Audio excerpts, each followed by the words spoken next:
right, we're live.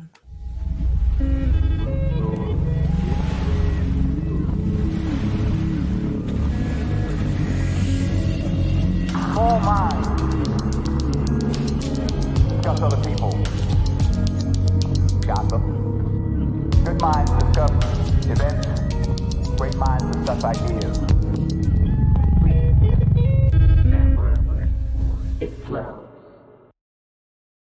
Yes. So I brought on this great mind here, my cousin Nick. Second cousin, really, but I call you cousin. You're like a brother. But cousins. Yeah. So and Nick has moved out here from California, the great Northern California. And got you here today. Yanked you in early in the morning to talk to you about, well, I mean, I feel like getting to know someone's like core, the things that they come back to, the ideas that they come back to. Typically someone's sermons, not because they're trying to proselytize somebody or trying to Judaize them, but because they're trying to, that's what they care about, you know? So like, is there like 3 to 5 things, let's just work with 3 that like you care so much about that you talk about to other people a lot? I would start with blessings. Blessings is what I always tell everybody because I feel like all blessings come from God.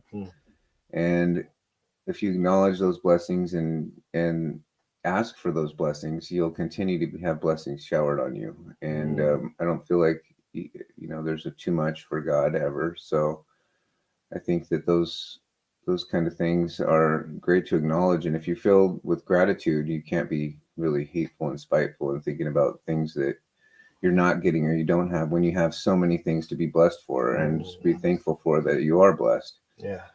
And so that's why I try to, I don't really talk about it in other people's terms, but in my own life, I talk about how blessed I am because I really truly feel I'm a rich man, and not because of any riches or gold or anything stashed away, but just because of the fact that I've been blessed with a wonderful family and I live in a great country and have opportunity and have a lot of things that other people in the world don't have.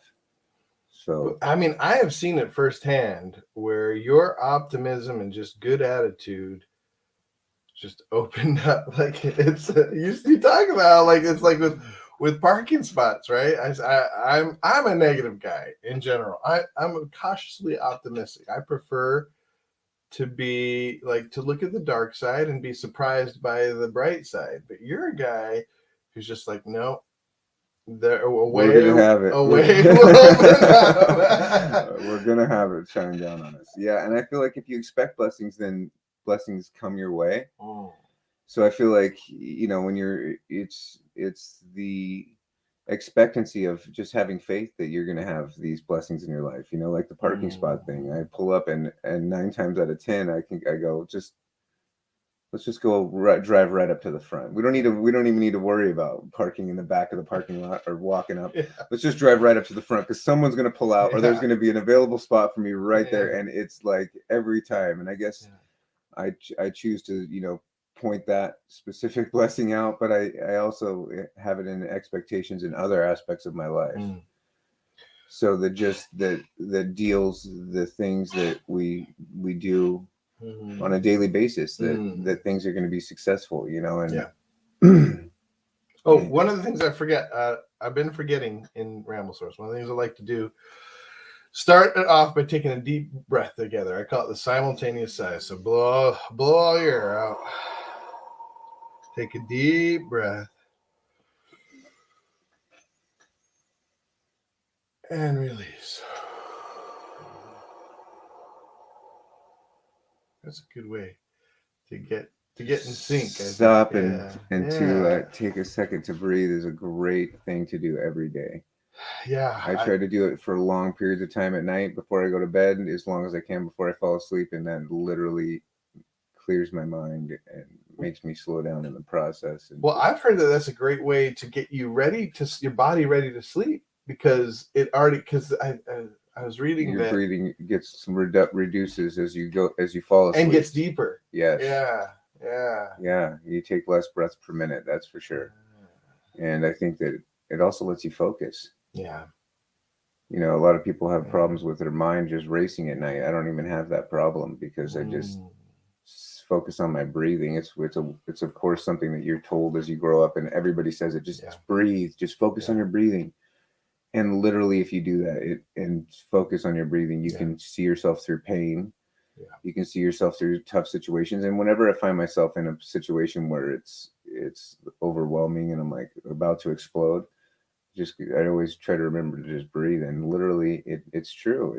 It's effective. It absolutely is. Sometimes though, I find myself when I get stressed, it's almost like this little like self-indulgent thing where I'll do these like real short breaths. Because you're working yourself up. Yeah. It's almost this thing. It's opposite what you're talking about, where it's admitting failure, admitting concern, and to the ultimate, going deeper into that, until instead of going into the patience and expectation of good. Yeah. And it's true that like the more we just sit back, and so if we expect good, we're not anxious, and if we're not anxious, we're patient, and if we're patient, eventually there are all kinds of things moving. We just have to wait for our little I think it also helps to realize that you're not in control. Yeah, for sure. You know, everybody thinks that they're in control, or they get all anxious because they feel like they can control a situation when it's out of your hands to begin with. So the only thing you can do is accept, right? So you can't control, but you can accept what the person, places, and things for exactly what they are at that moment, you know? And if you get that, I think that's like the key is just acceptance is of course the key, you know, to life, but acceptance in situations is also a key, because by doing that and by accepting things for what they are, then you're not let down. There's not a lot of disappointment because you're just taking it for what it is rather than what you expect it to be or what you want it to be. Yeah. And I feel like that's one of my other tenets or stump speeches is that, you know, acceptance is really a key that has helped me out so many times in my life in different circumstances. And well, what does acceptance mean to you? Like, what does that mean? Just acceptance. Well, exactly what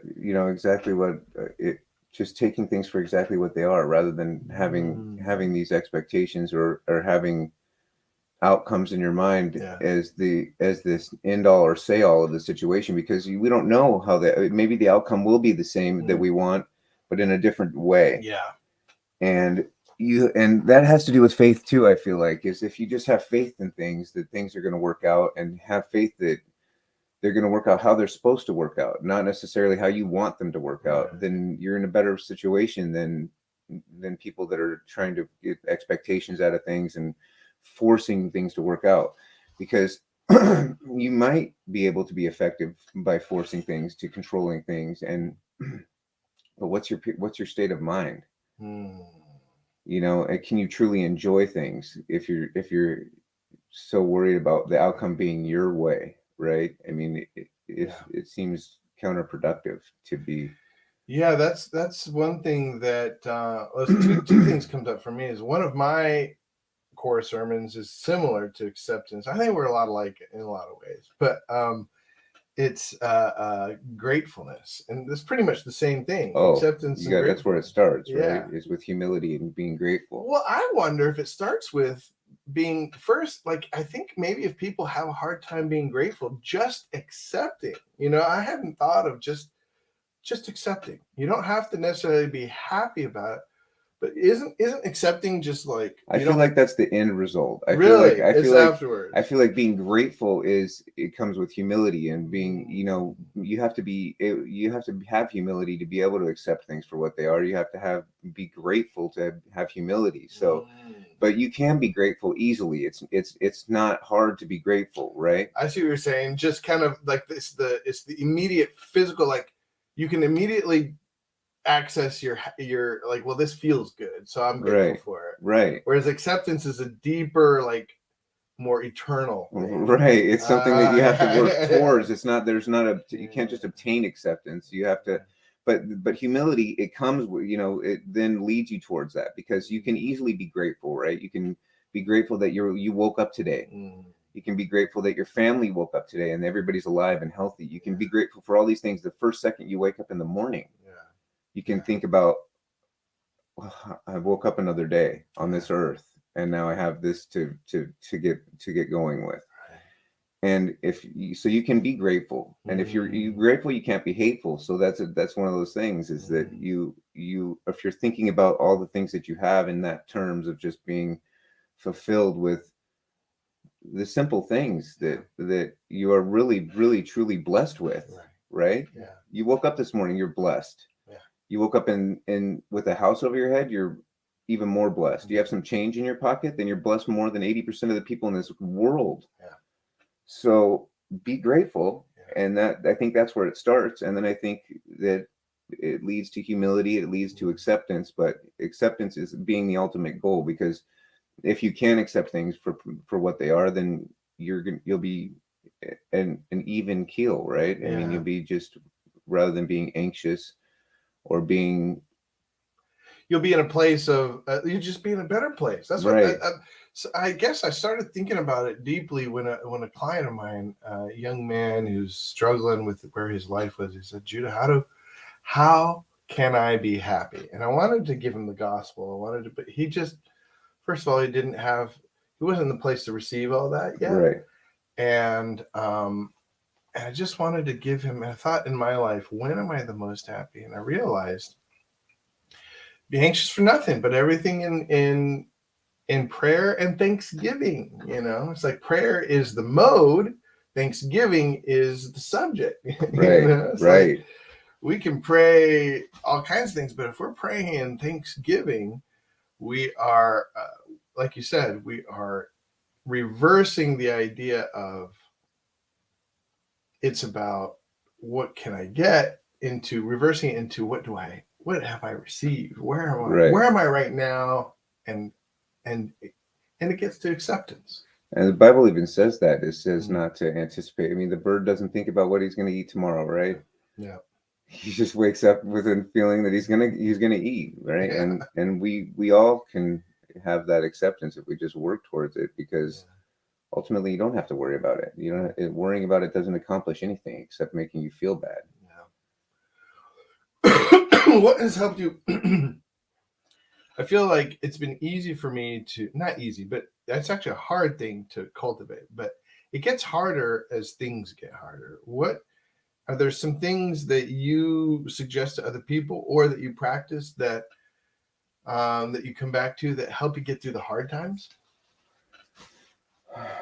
Like when things get rough, when around you or in your own life.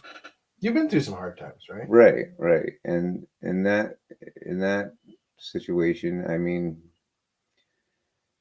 God says that He'll answer any prayers that you come to on your knees and in, askance with your whole heart. Mm-hmm. And I feel like that's when those hard times are when God answers the most prayers, So I feel like you should be on your knees and praying in those situations, because, sometimes we are at a loss for what to do, or we are not accepting the situation because we can't. It's just not a good situation. Yeah. And in that situation, I feel like that's when our prayers are listened to the most. I feel like that's when we should have the most faith, because I feel like that's when you're putting your whole heart into askance, and being there in the moment and just asking God. Yeah. So I feel like prayer, has got me through a lot of tough situations, and ultimately worked out things to being in the better, right? I mean, whether you don't want to ask God for patience, right? 'Cause then you may get lots of opportunities to be patient. So I think that it's in those situations when you do have to ask for stuff like that God answers those prayers. That's interesting. Yeah, I like that idea. It's like you're already if things are going great, to ask God, well, challenge me. Now, some people do have the kind of depth in their life to be able to do that when things are going good. Lord, things are going good, too good. Challenge me, you know. Oh yeah, I know. I don't never given that prayer. I'm not going to start today. I just pray for my blessings. Yeah. You know, that's really where I stay. Where I stay in is. But when I'm having hard times, or when I've like just cried out to God and been like, just help me, He has. And it may have been a longer road than I wanted, or a different path than I could have ever imagined. But ultimately, the end result was for my benefit. You know, whether or not getting there was harder or less or easier, you know, who's to say? But yeah, I feel that that's well. And do you feel? Is it how you've always been somebody? Of course, our whole family. Speaking of things that we have like a very core belief. It seems like throughout our family that family is important. right. And has that been something that is helped family and friends, or has there been? Oh yeah, always. How do family and friends play into that matrix of prayer and expectation of good and acceptance? I feel like that they're blessings. Yeah. So the more you're allowed around to be around your family, the more blessed you are, right? I mean, because that's people that love you just because you're part of them and you're part of their family, and you have this kind of an unconditional love, where I think is where God wants us to be, right? Is with surrounded by love. So I feel like if you are able to be with your family and put yourself in the situations to be with your family, then you're surrounding yourself with love. Yeah. And that's the goal, and that's the God is love, right? Yeah. So being with those, I think that's another blessing, Yeah. right? Is to be with your family and to have them around you. And Yeah. even when you're not with your family, just to have your unit, your family unit there with you, is just, those are all blessings that God's given you to endure the times when you're not with your extended family, or when you're going through those times. Yeah, I feel like, well, guess what? When you're talking about that, what comes to mind is those are the people that are gonna be there when you need, when you're on your knees praying or someone to remind you to pray, and you're gonna be there. You know, I'm gonna be there for them when they need that encouragement. It's Right. It's like an economy of support. I mean, it seems obvious, but not a lot of people see family that way. Yeah, that's tough. That's tough too, because you know, little stupid things can make family. But ultimately, if I think the way that I always feel about, you know, with people that are my brothers and my sisters, you know, is that can they really do harm against you? You know, is one of those small misdeeds worth putting, you know, a distance between yourself and the family? And I haven't seen in the past that it ever was a good thing when family was estranged, because it's, you know, it puts some kind of strain, it puts some little bit of distance between you and people that would otherwise be in your community, right? Yeah. Be the petty stuff is things that I think people should put aside. And I think that holding grudges is a negative thing, and it's not a positive feeling or a positive thing to work with. Well, it can often be a sign, or almost like a anchor or permanent marker of, I think of like water, right? If water is this acceptance and flow towards blessing, that there could, this resentment and holding things against, especially family, can be like a rock that's just, you always look at that an like, obstacle in the way, but it's just a gnawing rock. Yeah, and it gets in the way. It messes up the flow of that economy of, I forgive you, you forgive me. We help each other, we pray for each other, that kind of thing.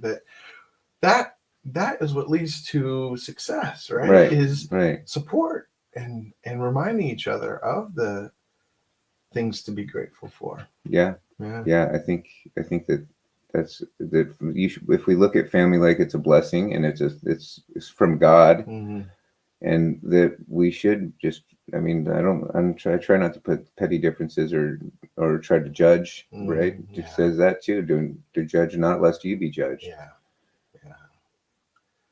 Well, this has been a great discussion, man. I know you've got to go pretty soon.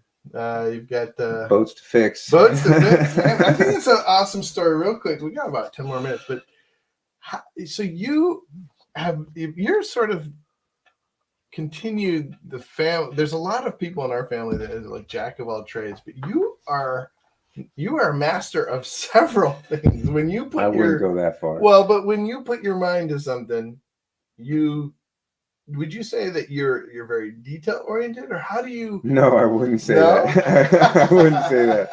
I'd say that I was more at different things. I would say that I was more willing to try things than other people are, and I have had a lot of experience with things, and most of the things that I've learned is from me just asking for somebody's guidance and shutting up and listening for it. You know, I feel like if I see someone in a trade that knows what they're doing, and they're willing to teach you, which a lot of people are, they want to teach you, but you have to be receptive, right? They don't want to teach someone that doesn't care or isn't going to do right by what they're trying to teach you. But if they feel like you're interested and you're able, and you're willing, then they want to teach you the trade. They want to teach you things. So I've learned in life to ask. First off, you have to ask for, and let them know you don't have any idea what you're doing.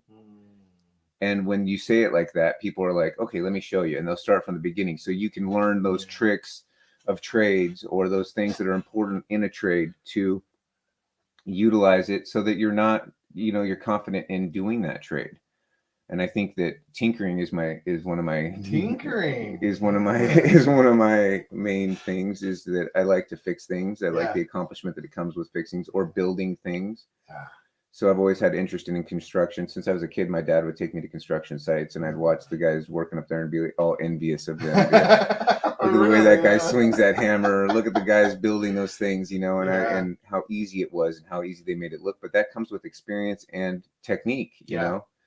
So the same thing in any, when you're fixing anything, is learning from the people that know what they're doing, but also just taking the time to being able to try to do it. Yeah, well, that's a discussion I've had with one of my friends, Blackburn. Talked about craft and honing your craft. But there's honing your craft, and then there is curiosity too. It's like, I don't think I've ever been able to.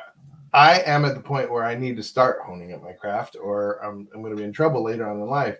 However, I'm still drawn. My curiosity draws me to these like other things, like craftsmanship, or electronic type stuff. But you're dealing with sort of both with motors, right? That's the kind of cool thing about motors is it's electronics, but it's also like some physical, almost like Lego type stuff fitting together and stuff like that. A lot of that, yeah.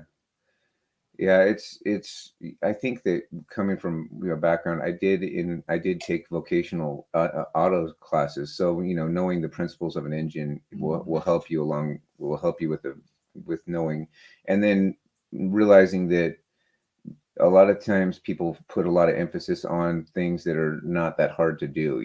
That you can turn a wrench. If you can turn a wrench, can you take out three bolts and put a new piece in and put those 3 bolts back and plug it in? You don't have to be a genius to do it, but you have to be willing to try. And you have to have somewhat of knowledge of how to use tools, and so I think that's where I'm confident, is with tools, and not being scared to just go ahead and take something off and put it back together. Well, I wonder if some of this, your optimistic disposition helps with that, because there's my sort of like. So it took me a while to get to the optimist. Okay. So I'm not I'm not an optimist. I'm not going to sit here and say, hey, Judah, I'm the most optimist guy. You're the most optimist guy. But I think, don't you think that it kind of helps though when you're going into something? Because my anxiety spikes when I think of taking off 3 bolts of something, and I'm terrible. I'll lose a bolt, and then I get 2 of them on, and it doesn't work. Have you had any? Yeah. I mean, I have had things where I've pulled off the VST on the side of a boat or the engine manifold, and then I'm like, oh my gosh, where do all these things go? Or I plugged it, but I feel like, ultimately you're gonna figure it out. Yeah. You think about it hard enough and figure it out, and be methodical in the way that you do it. When you do it, being methodical. Do you have any tricks that help you? I guess as I've gotten older, I always look for a little bowl or something. And oh yeah, that's for sure. Especially one with little separate spots. Yeah. And remembering the order of what you did. That's important. Especially with engines, you have to remember the order in which you did it. So if you could start at one side of your little tray and work your bolts to the other side, then you'll get there. But a lot of times bolts don't fit in holes that they didn't intend to go into. What do you mean? So if you take out the screws, and let's say there's 3 screws for this cover and 5 screws for the cover behind that cover, if you've taken out those 3 screws in the front and 5 screws in the back, well, you'll look and you'll notice that oftentimes they're not the same screws, or they're not the same bolt. So if you go to put it in the hole and it doesn't fit, you go, okay, that's not that bolt. So now I go back and find out the bolt that does look, and just by looking at it, you can look at it and kind of decipher, is this bolt too long for this? Or is this bolt too small, too thin? Yeah. And so you're going to figure it out. It's not an impossible conundrum where you just can't, you get all there and you're like, oh my gosh, what do I do now? Yeah. You'll figure it out if you just think about something long enough, or just use common sense. I think I'm a common sense genius is what I like to common sense genius. Is what I like to consider myself, right? Because you can do anything, most things, if you just use common sense, right? You think about the way things work, or in construction. When you built that shed, it's pretty much common sense, right? You think, okay, well, these little sticks go here and they hold up this stick that holds up this stick at an angle that holds these 2 sticks together. It's not rocket science. And the guys before us weren't these, huge geniuses that were designing all these things. Yeah, they went to school and they had, plans and drawings and things that they followed. But most of the time, if you give a guy a drawing, he can build the house. With enough time, we can do anything.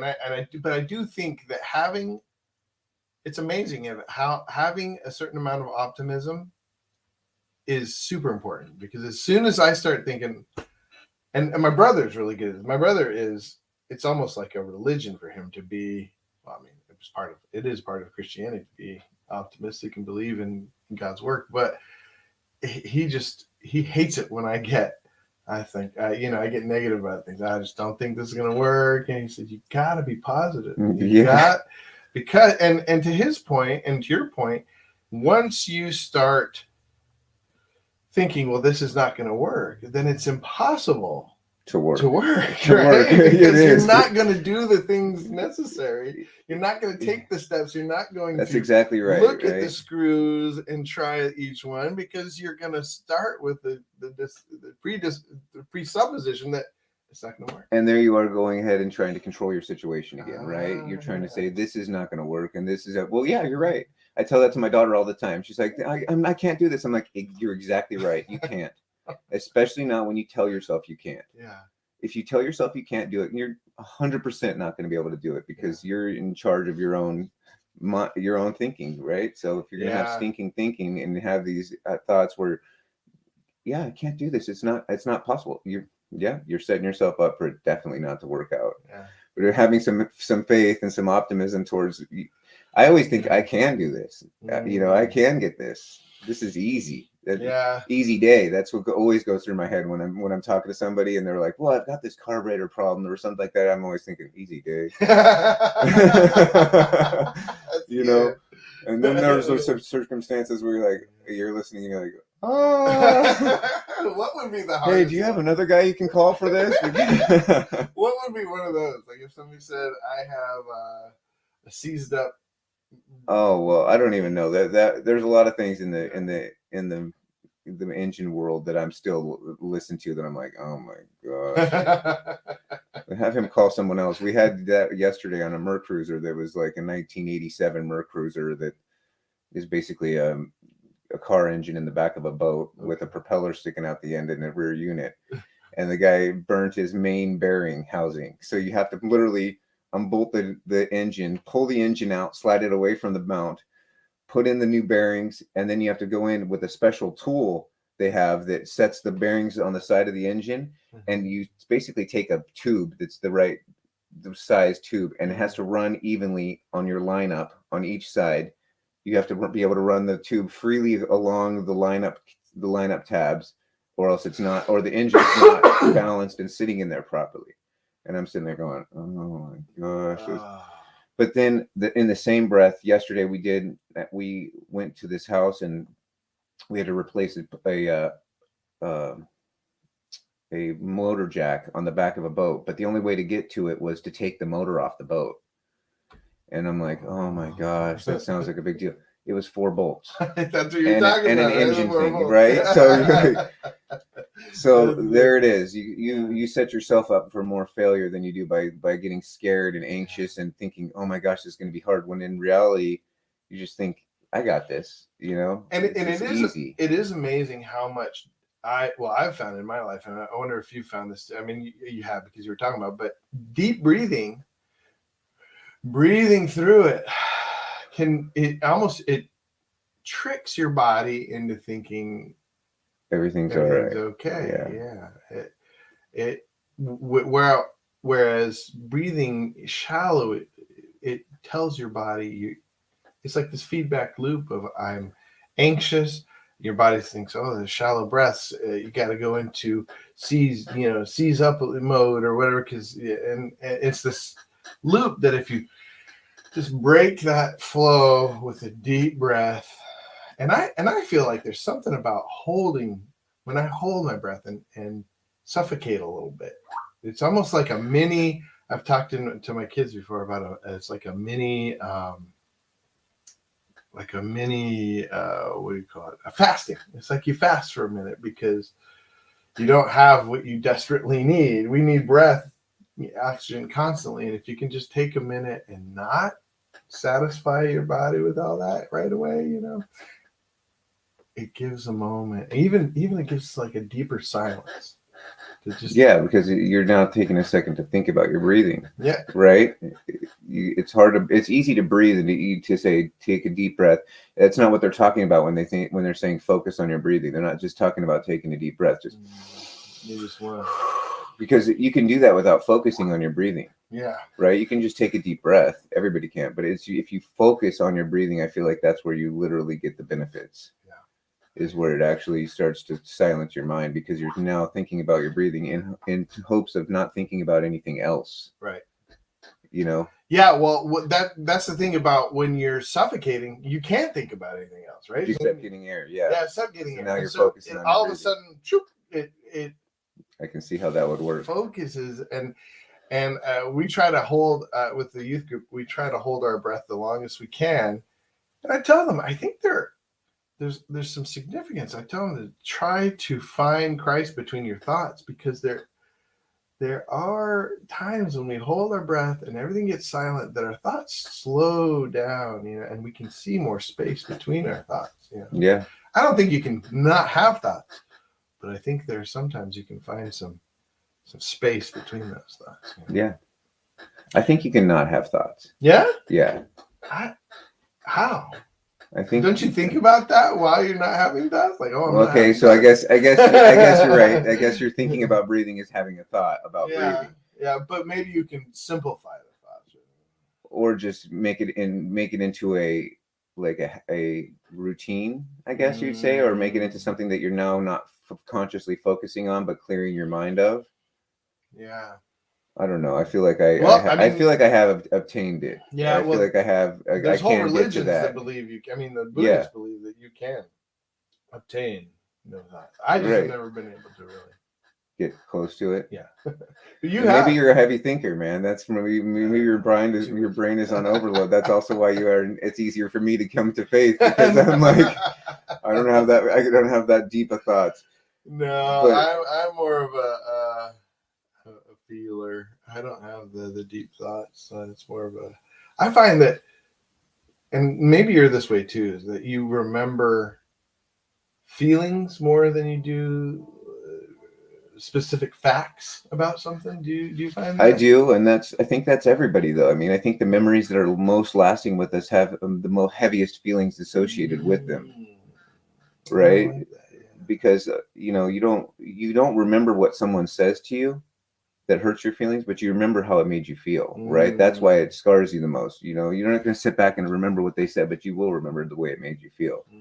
For me, it's always sounds. I don't know why it is. Sounds. Like I can always remember the sounds of a circumstance.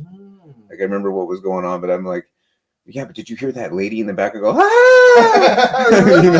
And they're like, oh yeah, I did hear that, but like my mind just picks up on sounds real well, or like when we were driving and my dad got into a sandbar, and I just remember the engine sounds going, and that was what was most funny to me, is the engine going, and it's just going nowhere, right? Like, so that's, for me, it's sounds. I mean, but obviously for everybody, it's feelings, right? I mean, I think that ultimately everybody is going to have the most lasting memories associated with the most extreme feelings. Yeah, I think some people though have a better.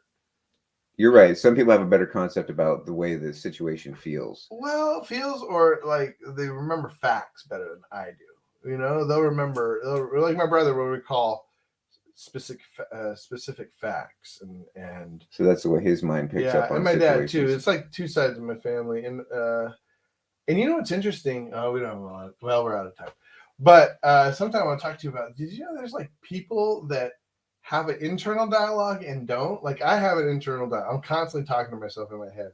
Some people, it's like they don't even have a voice going on in it. Like my wife. I don't. You don't? No. That's I don't talk to myself in my head. Never. No. Oh, I have thoughts. I'm thinking about things, but not in the terms of like myself talking to myself. Ah, interesting. Yeah, I don't have that. Maybe that's also the thing with you, is that you're an internal. It's hard for you to get to that no thought thing because you're constantly talking to yourself in your head. Me, no, I'm not. So I just shut up. I can literally fly my thoughts to where I'm just focused on solely my breathing. See that? Without having anything in the back of my ear saying anything, so I can't even imagine what an internal dialogue is like, because that seems extreme. Well, we can talk about that next time. Thing. Yeah, all right. I know you got to get going. Thanks, brother. Really, really appreciate you hanging out and talking. Yeah, thank you. Great. And thank you anybody who's tuned in. Be careful of Judah's coffee. It's super strong. Our family makes it really strong. My dad has always made it really strong. I've had half a cup and my hands are sweating. And I put cayenne pepper in it too. So. Oh, that probably helped with the sweat. Yeah.